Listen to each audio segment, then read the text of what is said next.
أعوذ بالله من الشيطان الرجيم. بسم الله الرحمن الرحيم. اللهم صل على محمد النبي الأمي وعلى آله وسلم تسليما.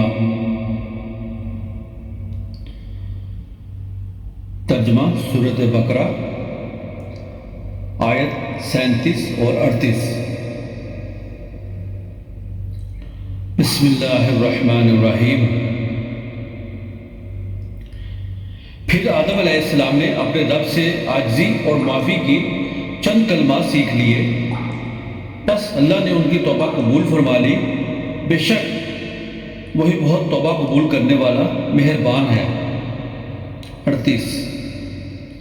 ہم نے فرمایا تم سب جنت سے اتر جاؤ، پھر اگر تمہارے پاس میری طرف سے کوئی ہدایت پہنچے تو جو بھی میری ہدایت کی پیروی کرے گا نہ ان پر کوئی خوف طاری ہوگا اور نہ وہ غمگین ہوں گے. صدق اللہ العظیم.